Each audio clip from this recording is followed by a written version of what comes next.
Hello बच्चों, मैं हूं आपकी हिंदी टीचर अंजू मैडम और मेरे क्लास में आप सभी बच्चों का हार्दिक स्वागत है। बच्चों, आज मैं रीतिकाल के एक प्रमुख कवि कवि बिहारी लाल के एक दोहे को लेकर आपके समक्ष उपस्थित हूं। तो आप सभी ये जान गए कि कवि बिहारी रीतिकाल के एक प्रमुख कवि हैं और उनका जो प्रमुख ग्रंथ है वह है सतसई। सतसई के दोहे इतने रसपूर्ण और प्रभावपूर्ण हैं कि इनके बारे में कहा जाता है कि सतसैया के दोहरे ज्यो नाविक के तीर, देखन में छोटन लगे घाव करे गंभीर। यानी इनके दोहे जो मात्र 4 चरण के हैं, लेकिन इनके दोहे में यानी 2 पंक्ति के दोहे में इतने अर्थ भरे हुए हैं कि ये पाठक के मन पर अमिट छाप छोड़ते हैं और इसीलिए इनके दोहे को कहा गया है गागर में सागर। तो चलिए ऐसे ही एक दोहे को मैं आप लोगों को पहले पढ़कर सुनाती हूँ, फिर कठिन शब्दों के अर्थ को बतलाऊंगी और इसके बाद मैं पंक्ति की व्याख्या भी प्रस्तुत करूंगी। तो चलिए आरंभ कर रही हूँ। जौ चाहत चटक न घटै, मैला होई न मित, रज राजसु न छुआइए, नेह चिकने चित्त। देखिए ये 2 पंक्ति में है। यहाँ प्रथम पंक्ति समाप्त होती है और ये दूसरी पंक्ति यहाँ आरंभ होती है। चूँकि दूसरी पंक्ति के कुछ शब्द यहाँ पर आ गए हैं, प्रथम पंक्ति यहाँ समाप्त हो रही है और द्वितीय पंक्ति यहाँ से आरंभ हो रही है। चूँकि ये प्रिंट करने में ये प्रॉब्लम आया है, इसीलिए आप लोग यहाँ देख रहे हैं कि एक ही लाइन में जो है 2 पंक्ति आ गई है। यानी प्रथम पंक्ति तो पूरा का पूरा है और दूसरे पंक्ति के कुछ शब्द जो हैं प्रथम लाइन में ही आ गए हैं। तो चलिए अब कठिन शब्दों के अर्थ को मैं बतला दूं। हमेशा की तरह मैं आप लोगों को कठिन शब्दों के अर्थ लिख कर बतलाती हूँ ताकि आप इन सारे शब्दों के अर्थ को हमेशा के लिए याद रख सकें और अपनी कॉपी में आप अवश्य इन सारे शब्दों के अर्थ को लिख लें। कठिन शब्दों के अर्थ देखिए। जौ मतलब जो, चाहत यानी चाहते हैं, चटक, चटक का अर्थ होता है चमक या मान। तो ये चमक किस चीज़ की चमक है? चमक हमेशा अच्छाई की चमक होती है, गुणों की चमक होती है। तो चमक मतलब अच्छाई की चमक, गुणों की चमक। घटे यानी कम होना, घट जाना। हम लोग कहते हैं ना जोड़ना और घटाना, घटाना मतलब कम हो जाना। तो घटे का अर्थ हो गया कम होना। मैला, मैला का अर्थ होता है दूषित होना, गंदा, जिसको कहते हैं मैला मतलब गंदा। तो मैला से अर्थ यहाँ है दूषित होना। मित्र यानी मित्र। रज, रज कहते हैं धूल कण को। राजसु, देखिए राजसु जो है इसका अर्थ होता है रजोगुण। तो रजोगुण क्या है? क्रोध, अहंकार, लोभ, काम, ये सारे रजोगुण माने जाते हैं। नेह चिकने, नेह मतलब होता है प्रेम, चिकने मतलब चिकना, यानी प्रेम से चिकने। चित्त यानी हृदय। तो प्रेम से चिकना क्या है? हृदय है। उसके लिए यहाँ पर यह बात कही गई है। अब चलिए मैं पंक्ति की व्याख्या करती हूँ। यहाँ पर कवि बिहारी लाल ने यह बतलाया है कि हम अपने हृदय को कैसे शुद्ध, साफ, उज्जवल बनाए रख सकते हैं। यानी हमारा हृदय कैसे दूषित भावनाओं को दूर रखे, उसके संस्पर्श में ना आए। हमें क्या करना है? अपने हृदय को हमेशा साफ, स्वच्छ, उज्जवल बनाना है। इसकी चमक को हमेशा कायम रखनी है। इसी प्रसंग में कवि बिहारी लाल क्या कहते हैं? जो चाहत यानी जो चाहते हैं, यानी कोई भी हो सकता है, मतलब जो चाहते हैं यानी कोई भी हो सकता है, मैं, आप, कोई भी। यानी यदि कोई चाहता है, जो चाहत यानी जो चाहता, यानी कोई भी अगर चाहता है, चटक ना घटे यानी चमक ना कम हो, अच्छाई हमारे हृदय की कम ना हो, मैला होई ना यानी दूषित भी ना हो। क्या? मित्र यानी मित्रता, दोस्ती, संगति। यानी अगर कोई चाहता है कि वह अपनी मित्रता को दूषित ना करे, अपनी मित्रता की चमक को कम ना करे, तो उसे क्या करना चाहिए? रज राजसु न छुआइए, नेह चिकने चित्त। तो उसे अपने हृदय को किसके संस्पर्श में नहीं लाना चाहिए?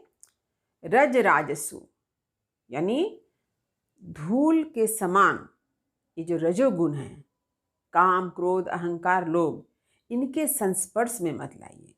यहाँ पर जो रजोगुण है इनको धूल के समान बताया गया है। और चित्त यानी ये जो हृदय है वह किससे भरा हुआ है? प्रेम से। यानी आपका हृदय प्रेम से भरा हुआ है, लेकिन जब अपने हृदय को आप इन बुराइयों के संस्पर्श में लाते हैं, काम क्रोध लोभ अहंकार के संस्पर्श में लाते हैं, तो आपके हृदय में वो अच्छाई जो है कम हो जाती है, अच्छाई की चमक खत्म हो जाती है और धीरे धीरे आपके हृदय में बुराई का प्रवेश होता है। तो आपको किससे दूर रहना है? काम क्रोध अहंकार लोभ, जो ऐसी बुराई है, ऐसी जो दूषित भावना है जिसको कहा गया है रजोगुण, इनसे आपको दूर रहना चाहिए। यहाँ पर रजोगुण यानी काम क्रोध अहंकार, इन सारी चीज़ों को बताया गया धूल के समान, और हृदय को बताया गया है किस तरह से? प्रेम से भरा हुआ। तो देखिए यहाँ पर जैसे कि रजोगुण को धूल बताया गया है, ऐसा ही प्रेम समझिए तेल के अर्थ में है। जैसे मान लीजिए किसी बर्तन में तेल लगा हुआ है, तो उसमें क्या होगा? धूल का संस्पर्श होने से वो बर्तन धूल से भर जाएगा। ठीक वैसे ही आपका हृदय भी प्रेम से भरा हुआ है, और जब आप इन बुराइयों के संस्पर्श में आते हैं तो आपके हृदय में ये बुराई प्रवेश करती है। तो यहाँ पर रजोगुण को धूल के समान बताया गया है, और नेह यानी प्रेम जो है तेल के समान है। यानी आप इसको समझिए इस तरह से कि एक बर्तन में तेल लगा हुआ है, तो तेल से लगे बर्तन पर जब धूलकण पड़ते हैं तो धूलकण उसमें चिपक जाते हैं। ठीक वैसे ही आपका हृदय भी प्रेम से भरा हुआ है। जब उसमें बुराई आती है तो संस्पर्श होता है बुराई का, तो बुराई उसमें धीरे धीरे प्रवेश करती है और आपकी अच्छाई की चमक जो है धीरे धीरे समाप्त हो जाती है। तो आपको क्या करना है? आपको इन बुराइयों से दूर रहना चाहिए। कभी इन बुराइयों के संस्पर्श में मत जाइए, क्योंकि आप सभी जानते हैं कि संगति का असर होता है। आप जैसे संगति में रहते हैं वैसे ही संगति को आप प्राप्त भी करते हैं। आप अच्छे लोगों की संगति में रहते हैं तो अच्छाई को प्राप्त करते हैं, बुरे लोगों की संगति में रहते हैं तो बुराई को भी सीख लेते हैं। लेकिन कभी कभी ऐसा भी होता है, एक विकल्प भी है कि जो अच्छा होता है ना, वो लाख बुराई के संस्पर्श में रहे, उस पर बुराई प्रभाव नहीं डालती है। और ऐसा भी होता है कभी कभी कि जो बुरे लोग होते हैं उनको जितने भी अच्छाई के संपर्क में रखा जाए तो वो कभी भी अपनी बुराई को छोड़ते नहीं हैं और अच्छाई को ग्रहण नहीं करते। तो ऐसे विकल्प हम संसार में देखते हैं। लेकिन यहाँ पर जो बात कही गई है, इस पंक्ति में जो अर्थ बताया गया है वो ये है कि यदि आप अपने प्रेम से भरे हृदय को अगर बुराइयों का संस्पर्श दिला देते हैं, यदि बुराई के संपर्क में लाते हैं, तो हमारा हृदय जो है धीरे धीरे बुराई को भी ग्रहण करता है और हमारी जो अच्छाई की चमक है वो समाप्त होने लगती है, घटने लगती है। तो हमें कभी बुराई के संपर्क में नहीं जाना चाहिए। यदि हम चाहते हैं कि हमारे हृदय की अच्छाई, हमारे जो हृदय है वह कभी दूषित ना हो, उसमें कभी बुराई ना आए, तो हमें सावधान रहना चाहिए। हमें कभी भी बुराइयों के संपर्क में नहीं आना चाहिए। तो उम्मीद करती हूँ कि इस दोहे का अर्थ आपको समझ में आ गया होगा। तो हमेशा की तरह मैं आप लोगों को विशेष लिखवा दूँ, आप खूब ध्यान से सुनिए, फिर बाद में अपनी कॉपी में इसे लिख भी लेंगे। देखिए, विशेष लिखाने का एक मेरा उद्देश्य है कि आपको परीक्षा में जब किसी पंक्ति की व्याख्या दी जाती है या कोई अंश व्याख्या के लिए पूछा जाता है, तो आप तो प्रसंग लिखते हैं और उसके बाद उस पंक्ति का अर्थ लिखते हैं। लेकिन जब आप उस पंक्ति का विशेष भी लिखते हैं तो आपका प्रभाव जो होता है एग्जामिनर के ऊपर अच्छा पड़ता है। तो इसीलिए मैं चाहती हूँ कि आप लोग भी परीक्षा में अपनी कॉपी में जब भी किसी पंक्ति की व्याख्या करें तो विशेष जरूर लिखें, ताकि आपका भी एक अच्छा प्रभाव एग्जामिनर के ऊपर पड़े और आपको एग्जामिनर अच्छे से अच्छे नंबर देने के लिए बाध्य हो जाए। तो विशेष लिखना अत्यंत आवश्यक है। और यह मैंने कहाँ सीखा? ये मैंने सीखा विश्व भारती शांति निकेतन में। वहाँ हमारी हिंदी की एक प्रोफेसर थी, डॉक्टर कनिका सिंह तोमर। डॉक्टर कनिका सिंह तोमर जब भी हमें पढ़ाती थी, चाहे वो सूरदास के पद हों, तुलसीदास के पद हों, बिहारी के दोहे, जो कुछ भी पढ़ाती थी, तो पढ़ाते वक्त पंक्ति की तो व्याख्या करती ही थी, इसके साथ ही साथ विशेष को हम अपनी कॉपी में अच्छी तरह से लिखें, इस पर बहुत जोर दिया करती थी। तो वहाँ से मैंने इस सारी चीज़ों को सीखा है और मैं चाहती हूँ कि जो मैंने सीखा है वह आप भी सीखें और आप भी सीख कर आने वाली पीढ़ी को इन सारी चीज़ों की जानकारी अवश्य दें।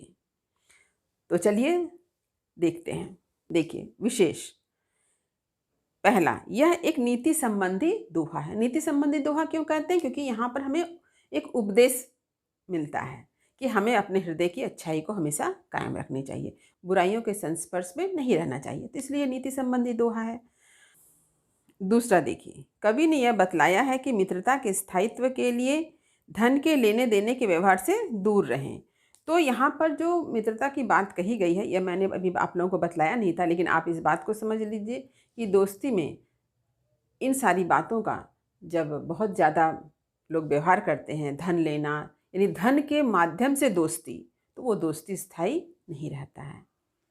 यहाँ पर यह बात भी आपको समझ लेनी चाहिए। तीसरा देखिए, चाहत चटक में च वर्ण की आवृत्ति से अनुप्रास अलंकार है। चौथा, रज राजसु में रूपक अलंकार है। रजोगुण को धूल माना गया है। नेह चिकने यानी प्रेम रूपी तेल, धन रूपी धूल, तो यहाँ पर क्या है? रूपक अलंकार हो गया। पांचवा देखिए, यह एक दोहा छंद है। इसके 4 चरण में से प्रथम और तृतीय चरण में 13-13 मात्रा तथा द्वितीय और चतुर्थ चरण में 11-11 मात्रा है। तो ये तो आपको याद हो ही गया होगा। मैं हर बार आप लोगों को यह बात बतलाती हूँ कि दोहा में 4 चरण होते हैं, जिसके प्रथम और तीसरे चरण में 13-13 मात्रा, दूसरे और चौथे चरण में 11-11 मात्रा होती है। तो आप जब कबीरदास की दोहा की व्याख्या करेंगे तो वहाँ पर भी आप इस बात को लिख सकते हैं। छठा देखिए, प्रस्तुत दोहे की भाषा माधुर्य गुण से संपन्न मधुर ब्रजभाषा है। सातवां देखिए, रस क्या है? शांत है और शैली मुक्तक है। आठवां देखिए, थोड़े शब्दों में अधिक कथन, यह विशेषता गागर में सागर की उक्ति को चरितार्थ करते हैं। तो ये है इस दोहे का विशेष। तो उम्मीद करती हूँ कि आज मैंने बिहारी लाल के इस दोहे को जिस तरह से पढ़ाया है, जिस तरह से समझाया है, इसके विशेष को बतलाया है, यह आपने भलीभांति समझ लिया होगा। और वीडियो को अच्छी तरह से देखने के बाद इन सारी बातों को आप लिखने का अभ्यास जरूर करेंगे, क्योंकि सिर्फ पढ़ना ही जरूरी नहीं होता है, पढ़ने के साथ साथ लिखना भी बहुत ज़रूरी है। जब आप लिखते हैं तो आपकी हैंडराइटिंग सुंदर होती है, शब्दों की वर्तनी से आप परिचित भी होते हैं और स्पेलिंग में भी सुधार होता है। तो उम्मीद करती हूँ मेरी बात आपको अच्छी तरह से समझ में आ गई होगी। तो वीडियो को लाइक करें, सभी पढ़ने वाले विद्यार्थियों में इसे शेयर भी ज़रूर करें। और जो बच्चे मेरे चैनल पर नए हैं वे मेरे चैनल को सब्सक्राइब करना ना भूलें, ताकि हर नए वीडियो का नोटिफिकेशन उन्हें समय समय पर मिल सके। अंत में मैं एक बात यह कहना ज़रूर चाहूँगी कि जिन बच्चों ने अभी तक मेरे वीडियो को देखा है और समझा है, यह बात मैं उनके कमेंट से जान रही हूँ और मुझे बहुत अच्छा लगता है कि बच्चे वीडियो को देखकर उसका लाभ अधिक से अधिक उठाने की कोशिश में लगे हुए हैं। परीक्षा नज़दीक है, आप लोग खूब ध्यान से पढ़िए, मन लगाकर पढ़िए और जीवन में सफलता को प्राप्त कीजिए। मेरी शुभकामनाएं आप सभी बच्चों के साथ है। धन्यवाद।